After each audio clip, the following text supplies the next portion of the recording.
In the past decade or so, law of attraction technique has gained a lot of popularity.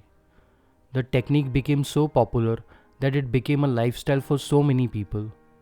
People tried it and soon they saw things shifting in their life. It grabbed people with a captivating message by stating, do you want to be rich? Do you want love in your life? Do you want a house in the countryside? Want a high paying job? You can have all of this. You just have to ask the universe, believe that you already have it, and you shall receive it in no time. This is the basic premise of law of attraction. Now, there is no doubt that law of attraction works. But there is no emphasis on action, effort, developing skills, and working with your individual energy. And no one talks about any possibility of the side effects of the technique. It promotes that the universe will bring it to you what you want. You just have to vibrate at that emotion, imagine and feel it in your core that you already have it, and you will attract it in your life without much effort. This is where it gets in dangerous waters, as no one is going to tell you that when working with the universal mind and energy, you may get what you want, but there may be a price. Why a price? Because by invoking universal energy, you are entering the arena of metaphysical plane and mind power games, and there could be side effects. The side effect happens because you may not have the foundation or the personality to bear what you desire, or the desire's natural time has not yet come to enter your life. When you apply mind games and play with universal energy through law of attraction, it may give it to you. But do you have the vibrations, physical energy, mental ability, skills, and the needed foundation to absorb it? More than often, the answer to this could be a no.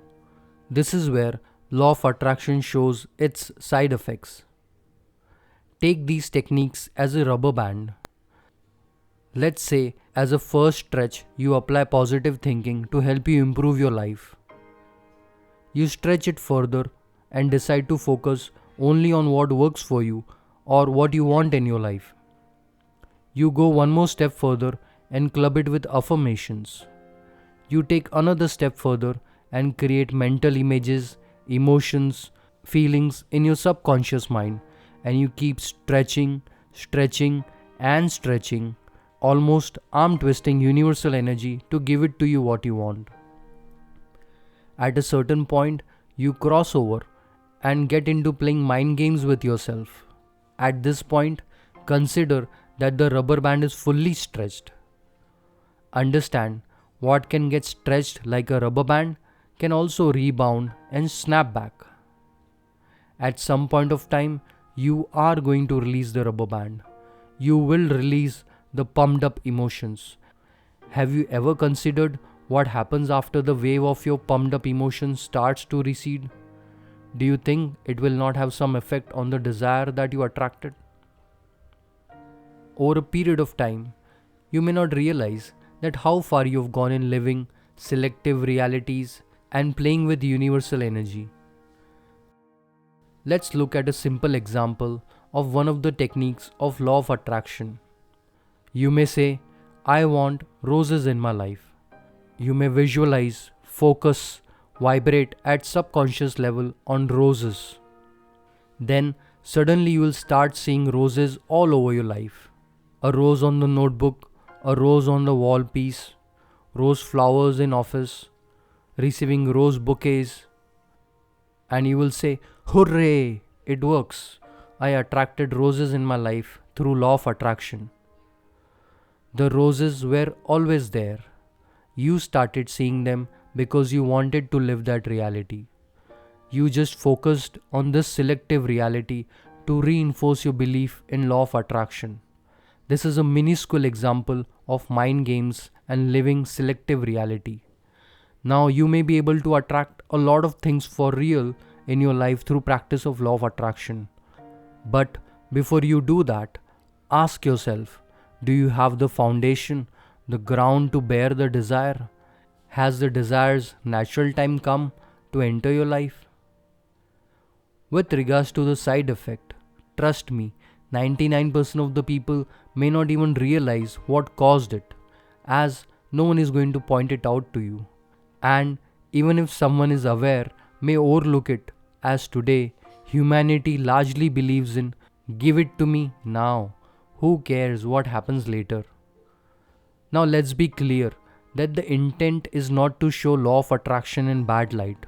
The intent is to bring clarity on table, that we fully understand what all is involved and what are we getting ourselves into. Let's take another example of law of attraction. There is an individual in an organization who is most sought out to be as the successor of a successful CEO. This individual has the required experience for the post of a CEO under his belt and is one of the most deserving. He has given 20 years of his professional life to this organization and has built his way ground up through effort. Now, there is this second individual as well. This another individual is a senior level manager. He has a strong desire to be super successful and has a hidden desire to become the CEO of this company. He does not know how, but he wants to become the CEO. Now let's say the second individual comes across law of attraction technique. He follows every step and technique suggested in law of attraction. And somehow, let's say in next few years, this person finds himself in the seat of the CEO. Now, what do you think will happen in next few months and years? Do you think he was ready yet? Did this desire come in his life when his time was up or before time? Do you think he had the required skills and the experience to manage such demanding position and responsibilities? If he does not have the foundation to bear and stomach the desire that he attracted, he may see side effects of it. Now, this does not mean that we should not strive to work towards higher goals and desires, but we have to work for it and become equally capable for bearing it. Rather than getting into wishful thinking and expecting everything from the universe, the best approach would be to start with oneself. First, we should focus on improving our own capabilities and work with our own individual energies. Also, to clarify, this does not mean that every desire that is fulfilled using law of attraction is going to show side effects. It will show its side effects only if you have not worked towards it, only if you do not have the foundation and ground to hold it, only if your skills, attitude, and temperament do not match the desire that you attracted.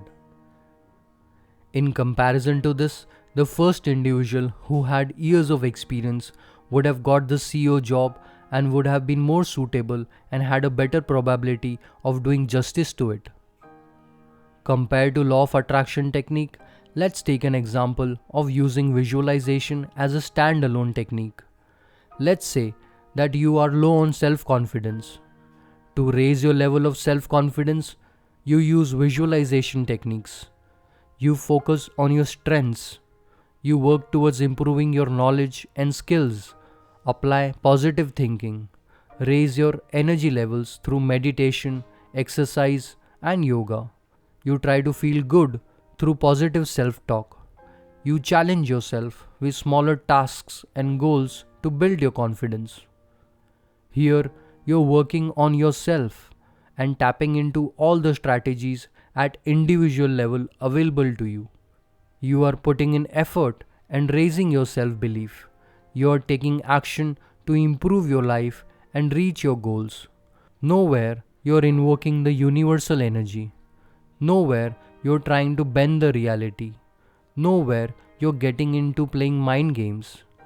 With visualization as a standalone technique and clubbed with goal setting technique, you work on yourself. That's it. Remember the saying, do not wish for it, work for it. If you like my videos, please press the like button and subscribe to my channel. This would motivate me to make more such videos. Thank you.